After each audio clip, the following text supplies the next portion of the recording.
Hello, everyone, and welcome to another episode of the Expert to Authority show. My name is Simone Vincenzi, and this is the podcast for coaches, speakers, and trainers who want to grow their businesses while making an impact in the world. And today we have a very special topic because we are talking about speaking and we are talking about speaking excellence. What does it really take to become excellent in this industry? Get paid, get booked, win awards, you name it. We're going to talk about that so then you can understand what you're doing right, what you can improve, and then take lots of notes. And there is no better person to interview than the winner of the GTeX Speaker Award 2023 and many other speaker awards this year. We're getting to that. Jaz Ampaw Farr. Good to see you. Hello. And you're here bringing the party. So first of all, before we go into the details, I want to ask you, where does your passion for speaking come from? I love story. I think we're hardwired for story. I'm really passionate about how story can change and how we can upgrade our stories. And I think I went into teaching originally. I was passionate about reading, writing, spelling, so we could tell better stories. And really, it's the story we tell ourselves about ourselves, which is the most powerful one. And so speaking kind of became a method of getting a message across that I'd always done in my career. I'm a failed actress. I'm rubbish at acting, but I gave it a go. Can't sing, audition for all the West End shows. So really, speaking was a natural place to go after teaching. And it makes sense. I think there is quite a lot of deep work that I've done last year around your zone of genius. Everyone has a zone of genius. And the more time we spend in our zone of genius, the easier is to open doors, opportunities, and make money and feel happier and fulfilled in life. Yeah. And it looks like that your zone of genius is like self-expression, expressing yourself with your voice. Am I in the right direction there? I think I hadn't thought about self-expression. I thought about it as being kind of redemptive. When I first got pregnant in education, I knew I couldn't be the mum I wanted to be and the teacher I wanted to be. And because it's frowned upon to leave your baby in a box outside a church, I had to stop teaching and be the mum that I wanted to be. But I felt like the game was set up for me to lose. I mean, it's like, why have I worked so hard only to have to take time out and go back and get paid less? So what I do in that situation is I move the goalposts and I set them up in a game that I can actually win, a game that's measured on my skills, my talent, my expertise, my hard work. That's the game I want to play. Pitch me in that game and I'll excel. So I think self-expression, it comes from this need to get people to change their mind about themselves because of the impact that had on me. But yeah, I think so. Yeah. I mean, the reason why I said self-expression is because anyone, I mean, we've seen how you started the interview. Anyone that attended your presentation, one of the things that makes you unique is to be unapologetically you. And that's what people are attracted to. And I think that is something in general where we are attracted people that they are authentic, that they are in tune with themselves, that they understand who they are, and they're okay with that, and they're willing to express it. So have you always been this way, or there was a moment where you were playing a different game? God, no. I mean, that's the story, isn't it? For me, I lied about who I was for years. I was so terrified of people finding out about my X Factor backstory or realizing that I didn't have it all together, or fear drove my bus in every area of my life, in relationships, in work, in everything. And that upper limit of success that I believed I deserved, because you can't achieve more than you believe you deserve, was so low that I made it impossible for me to do anything else. And I think the being unapologetic to me, I mean, I still do apologize. I just stop myself and I don't apologize for things that I haven't, nothing to do with me. But there's something around, it's back to story. It's owning the truth about yourself and standing on the truth about yourself and going with the evidence and data over your own thoughts and feelings. So I honestly, I can say up until about 45, I was totally just giving in to imposter syndrome and fearful a lot of the time. Like even when I started teaching, I used to tell, when I was at university, I used to tell people I had a brother called Tarquin. And I used to say my parents were taking me skiing because I was homeless during university. I had nowhere to go in the holidays. So I was on the streets, I was sleeping rough, sofa surfing, but I was so ashamed. I was telling people that I had all these things going on. And that just became a habit of hiding and being scared. And I think you get to a point where you get tired of being tired. And it's like I've compromised to the point where I'm so small and I'm turning the volume down on myself and being quiet and quiet. And it's like, that doesn't work. So if I'm going to be on the planet, everyone else is going to have to move up to make room for me. This is the space I take. I'm not going to apologize for that. So I think change comes from inspiration or desperation. Most of us wait until we're desperate. And I think that's kind of what I did. I was like, enough. But it's a journey and it's a commitment.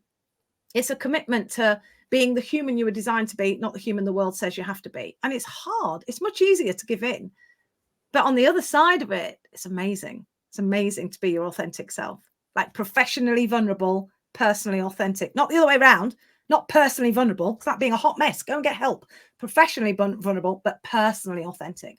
That's I love the distinction. I really love the distinction. And this is what led you to do what you do today, right? So going to today, let everyone know what is that you're up to, businesses that you're involved in, and the kind of inspiration that you're providing as well. Yeah, well, I mean, it's super exciting, all the things. So I was a teacher. I started working with teachers and leaders doing growth mindset with Carol Dweck's work. And I realized that some of the teachers didn't have a growth mindset. In fact, one said to me, I thought this was going to be tips about teaching. You're talking about a mindset shift. And I'm like, yes, I am. Because I felt like, how can you tell kids to be resilient if you're a hot mess? It's not fair. So I started thinking about the adults in the room and what their challenges were and what I wanted them to think, say, do, and feel about themselves. And then I started doing talks. And like I say, literacy was always my passion.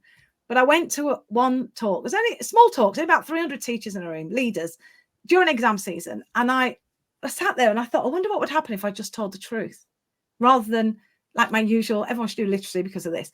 So I changed my slides and I just gave a tiny bit of my story, my journey to where I was. And I mean, I trended on Twitter for the second time. The first time was when I got fired from The Apprentice. That was awful. But this time was really cool. It just, the very thing I was scared of people finding out, that I don't have it all going on, I'm not all together, was the very thing that gave people agency.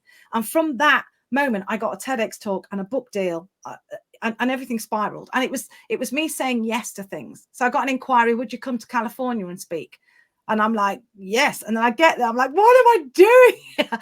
But it's almost having to go through, you're here because someone believes that you have something of value to say. So get yourself together, stop being a selfish cow, get out there and say it. Stop thinking about yourself and looking stupid and show up for the people whose emails are piling up, who've put kids in childcare to hear something you might say that might be useful. So the journey kind of spiraled then. And I've kind of run my own business for, coming up 30 years now, in some form of training and speaking. But recently, thankfully, my husband finally joined Be Human First Limited. He does like predictive leadership behaviors and coaching and workshops. And now we have this fuller kind of package. I'm the why, he's the how. And so I still do keynotes all over the world and travel around. That's kind of my main passion and job. But I do two things. I create content and I show up and shine. And I don't do anything else. If anything else is doing, someone might, either I hire someone or someone on the team will do it. That's kind of my focus. And it's really about getting the message across that our past is not a script for our future. And what that means if you're a leader or if you are in a school or if you're a parent, it's restoring our lives to the one that fits who we became, because that's really been my journey. And that's what I'm encouraging other people to. If I can go from foster care, living on the streets, a broken, abused little girl, to speaker of the year, then what's in your way? That's really the invitation. And that's definitely a message that gets people to reflect, because every time that we hear a story, we can connect, we can think about our own stories. We can think about where we are playing a smallest in our life, when we are compromising, where we are not being authentic. And I think there is definitely a message to it for everyone there. What I want to focus on right now in this interview is the process for you to get to this point. Yeah. Because we're talking here about excellence. We are talking here about reaching a very high standard and a great business in the speaking industry. And there are so many speakers that I know are listening to the show. They'll be like, yes, I will love that one day. Yes. But most of the time, they don't understand what's required, what's the path, what are the good moments, the highs, the lows. So I would love to start as part of this conversation with one of the lows. Ugh. Where was a talk that for you made you question if you were going to go ahead or not? Because I know every Yeah. speaker had that moment. It's like, am I really cut for this? I know exactly the point. So I feel like when we speak, I've got two rules of speaking.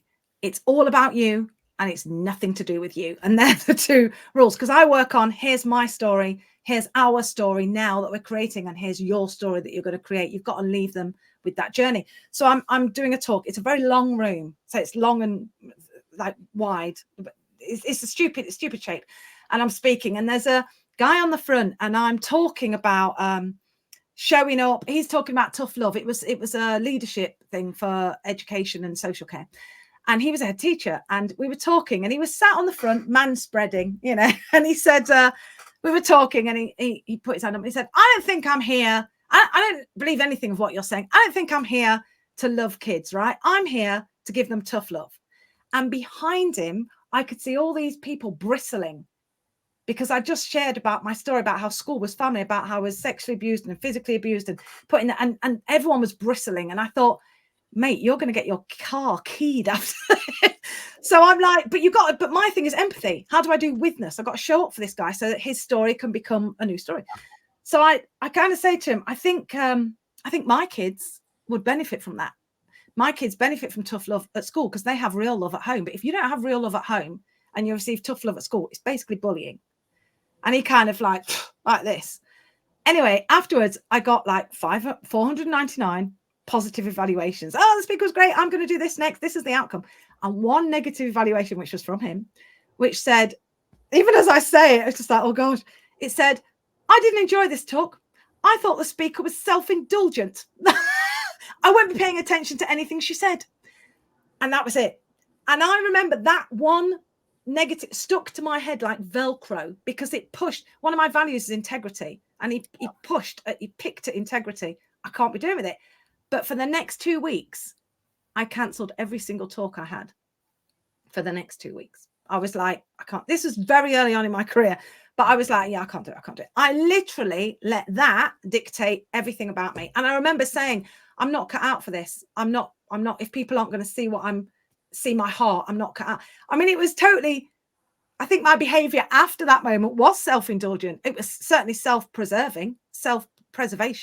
But I remember thinking, I'm not going to put myself out there for people to say, I don't believe you, and I think what you're saying is rubbish. Now, what I realize is there are people, when I speak, there are people in the room that are hurt. I know, because I get disclosures every time I speak. There are also people in the room who have hurt others. And the message to them is the same. It's never too late to turn the page.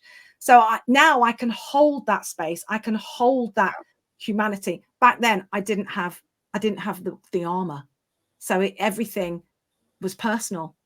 But I remember speaking to a friend again. Yeah, I'm not doing this. I'm going to go and work in IKEA. That was what I was, and I still would love to work in IKEA, but maybe as a part-time job. But yeah, I remember thinking, I'm not doing this anymore. I'm not being questioned like that. That was bad. What made a shift? What made you say, okay, no, okay, brush it off your shoulders, come back, and let's restart speaking? I don't think it was brushed off. It took a time, but I think there's this. I have let white middle-class men tell my story my entire life, and I've met the quota. It's like I have let someone else dictate who I am and how I feel for a long time. And again, it's that tired of being tired. If I'm going to be here, I'm going to build something that is a legacy piece that people are going to use as inspiration for their own transformation, or I'm not going to be here. I mean, and I'm here. I can't do anything about it. So the world's going to change. Do you know what I mean? And it was more, you're going to have to choose. If you've got something that can make a difference to the world and you're keeping it to yourself because you're scared of what people say, that's who you want to be, that kind of selfish person. So find a way of delivering your message without falling apart when someone criticizes you. That's your responsibility. And it's something that everyone will have that lesson one way or another. Sometimes it comes early on, sometimes it comes later on. So I was very lucky that either I didn't have as many honest people around me, or I did really great jobs at the beginning, and so everything was always positive feedback, always positive reinforcement. And it was at least about 8, 9 years into professional speaking, where I started becoming really complacent. And I Really? remember having this event in Lithuania, in Vilnius, for a startup conference. My session was one of the most booked. It was one of these large conferences with multiple breakout rooms and event. Only my stage is about 600 people. Lovelda was the main host of the event in the main room with about 6,000 people. Mm-hmm. So I was really excited. I went there and I decided to go over the top. One, I didn't read the audience. Two, I didn't do my homework on who are the people there, what's the culture, what are they interested in, what's the context of the event. I was just too used to showing up, do my Oh, thing, and yeah. getting compliments that I went there. So I prepared this magic trick, prepared my presentation. I never wanted to leave a stage. Like that was the first time in my life that I want to leave a stage. I could see the room going from 600 and people queuing out to remaining about 30 in the room. Wow. And I could see them while I was delivering the presentation, leaving the room, rolling their eyes. So the Oh, energy was left, and I had to finish while I was there. I didn't talk for 2 days. For 3 days, I closed myself in the hotel room. I didn't talk to anyone. And after I was able to lick my wounds because it's something I deeply care about, yeah. then I realized what was the issue. I dropped the ball. Mm. I Mm. became complacent. And that was my humbling moment to say, no, you have a gift. You can be great at speaking, but Yeah. don't forget to do the things that got Always you got to do the work. And to I this think point. that I love that story because I think we can all get to the point where, like, I still do a lot of prep work before every talk, and my goal is to be the favorite speaker of that client. That's what I'm going for. So it's how can I add value, bring joy? How can I go above and beyond? Because it keeps me on my toes. Also, Yeah. it's great for them, but it means that I can't get to. Yeah, that is. Well, what a great lesson, though, Simone. What a great opportunity to reframe and say, okay, chapter 47 of speaking is going to look different to chapter 46, you know? 100%, 100%. But trust me, now there is never an event that I go there and Mm. I'm unprepared. Yeah. That there's never been, doesn't matter how big or small it is, I'm always going to be on my game and I'm always going to do my due diligence. But that was the lesson that I needed to remember Yeah. in order to move forward. So for you, the question I want to ask you is, what is something, because you started mentioning about the preparation that you put in. Mm. Talking about preparation, what is something that you do to keep elevating your game? I inconvenience myself. That's what I do. So Sure, why everyone, not? yeah, you've got to inconvenience yourself. That's how you stay comfortable with discomfort. So everyone who inquires, I talk with them, and I get a lot of people going, "Oh, I didn't expect to see you," but we're called human first, right? So be human first. So I speak with them, and one of my biggest things is if I am not a good fit for you, and it's usually finance because I'm either free or really expensive. I don't do anything in the middle. So if I'm booked or the fee's not right, then let me help you find someone who is great. They're not going to be as good as me, speaker of the year 3 times, but they are going to be cheaper and in your budget. So that's one thing. I'm there for my clients. The second thing is I always do like a teaser video before so they can use it in marketing. I take, and this is a bit extra, but I've found it helps and it's what we do now and I don't charge for it. I take a videographer with me to every keynote where it's appropriate, and then he videos the keynote, and then I give them a copy of that because my agent won't allow me to be videoed, but I give them 2 weeks on Vimeo to watch that. So when I go to a conference, they're all like, "Oh, can we show this to our commission? I'd love you to come in." I'm already booked up. I can't do all those things, but I can give them that video so they can share the experience, and it brings them back into my resources anyway. And then I'm always giving them resources afterwards that are relevant to what we've talked about. So it's not just here's my link, go and download this free thing. It's like your big outcome was resilience, or your big outcome was value over rescue. So the resource will be something around that they can carry on doing. 10% bravery is a big one. That's one of my big keynotes. So there's like a literal impact roadmap to being 10% braver. So for every talk, a lot goes into it. Also, I refuse point blank to turn up, talk and leave. Why would you go and get someone who doesn't care as much as I do? They can do that. I'm going to be there early. I'm going to meet people. I'm going to talk with them. I'm going to get a feel for it. I'm going to join a workshop. I'm going to stay afterwards. I'm going to connect with people. I'm going to chat. I'm going to answer questions. I'm going to be available. It's all about what does above and beyond look like?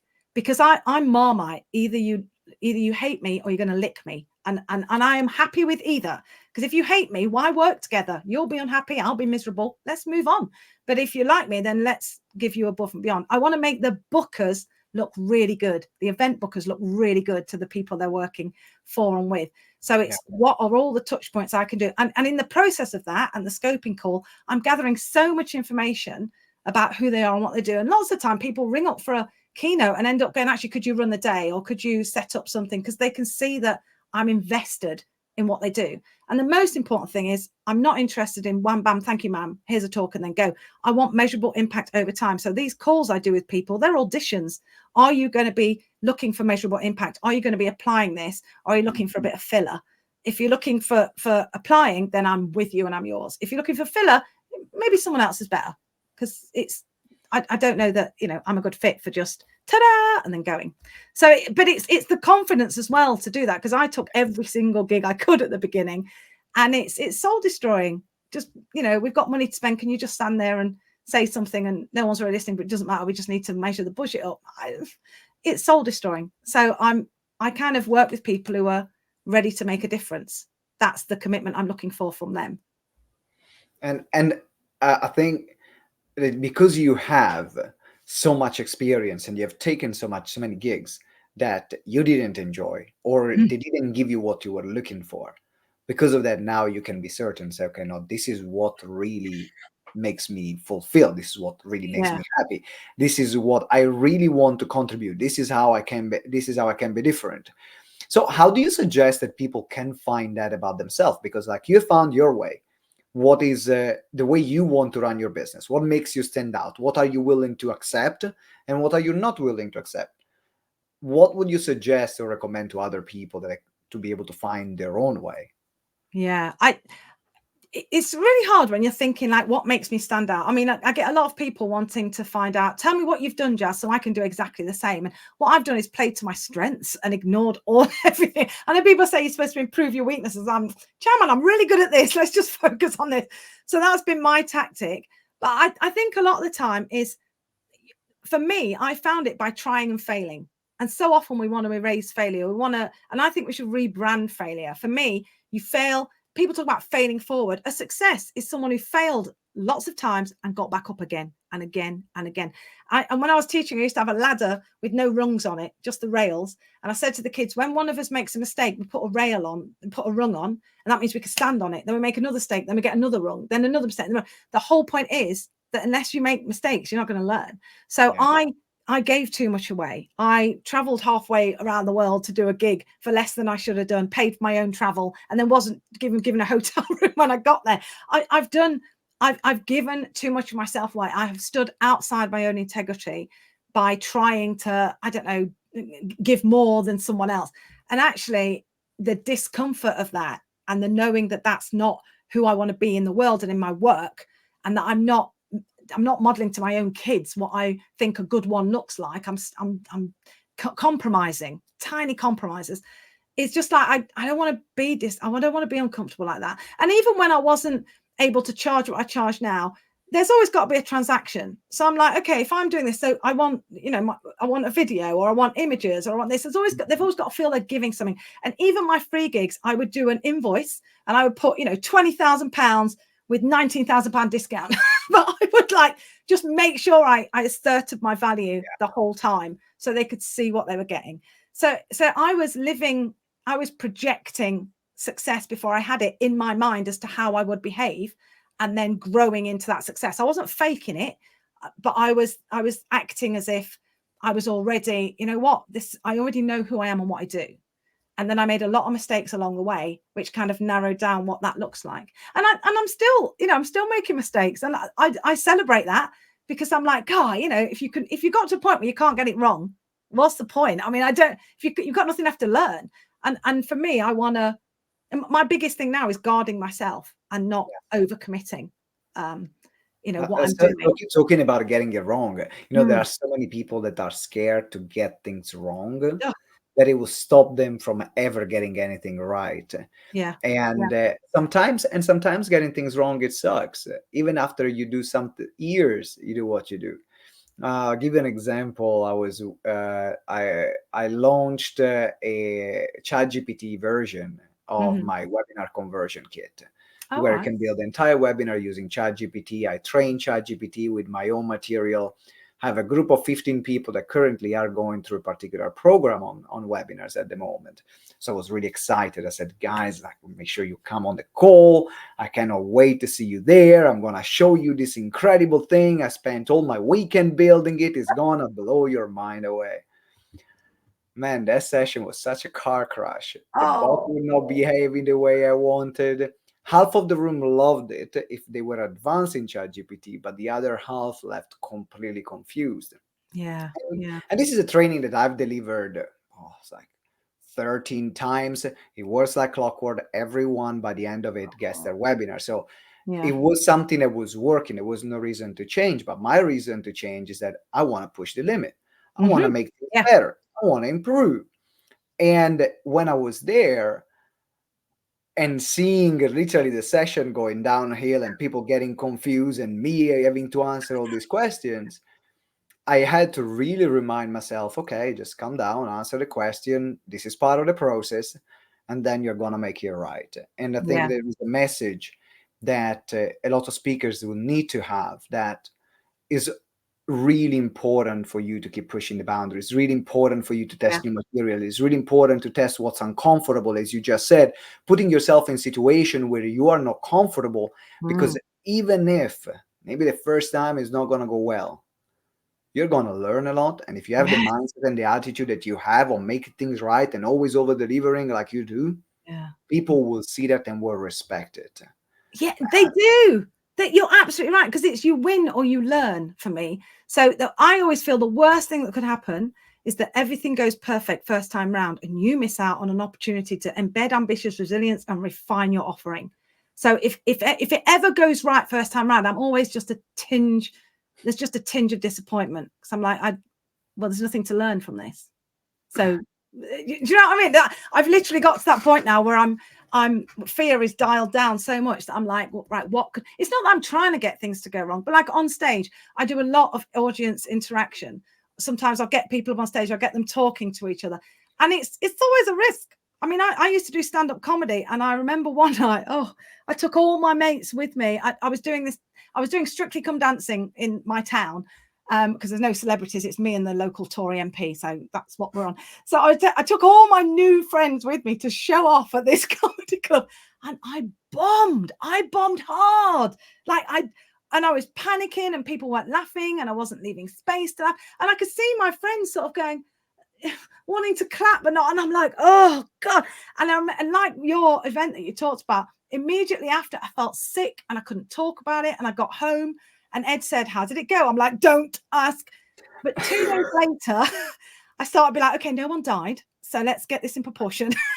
And Yeah. then I start, and that the kind of the learning doesn't come immediately. You have to have your time of grief and distress before the learning, but that's part of it. That's part of it, you know. So yeah, I think I think sharing the success through the lines of failure. I always say I've got a really good failure CV. My failure CV is so good, and So that's what I long. share. You know, it's like that's much better than a regular CV. Imagine Yeah. going for a job. Here are the ways I failed and overcome it. Would you like to hear more? You know, that's what we should be doing. So I think rebranding failure into a more compelling story is critical. Critical. And I look for people who are willing to fail, because that's who I want on my team, you know? Yeah. Yeah. I love this message. To wrap up, is there one thing that you maybe wanted to mention on the topics that we talked about, or something else that we have not covered so far in the question that I asked? You know, the last thing is what I always talk about is being 10% braver. And that's my invitation. I feel like everybody is only one sandwich away from joining a revolution. Just got to get the right sandwich. Mine's cheese and beetroot. So the invitation, the sandwich I want to offer is, what would it look like for you as a speaker if you were just 10% braver than you were the last time you got up on stage? That would be the one thing. What would it look like? Because that's how we excel to excellence. That's how we move forward, by being incrementally 10%. And for some speakers, that's going to be raising their hand in a meeting, saying yes. And for others, it's going to be putting on a Tony Robbins style event, 10% braver than you were before. And there's resources to help you with that on my website as well. And what is your website? Where can we direct people to? My website's sparkly and new, and it's called behumanfirst.co. Not .com, because that's how we roll. Behumanfirst.co. And you can find out all about me and my husband and our company on there. Behumanfirst.co. The link is in the show notes, as well as the social media links of Jazz, where you can follow her and then see her work in action as well. So make sure you follow her, get in touch, visit the sparkling new website, and take on her call to action. How can you be 10% Mm. braver? What can you do to be 10% braver, 10% better? Where, what could be your next challenge at this point? Jazz, it's been an absolute pleasure having you on the show. Always a joy with you, Simone. All right, everyone. Thank you for watching. Thank you for listening. And two things. One, if you haven't subscribed, make sure you subscribe so you don't miss on any other of these juicy episodes. And second, make sure you give this good 5-star reviews. They're really important. They are the oxygen of the show. They're good for the show. They're good for the guest. They're good for my ego. So make sure you give these 5-star reviews and make everyone happy. Until next time, remember that together we grow exponentially. Ciao.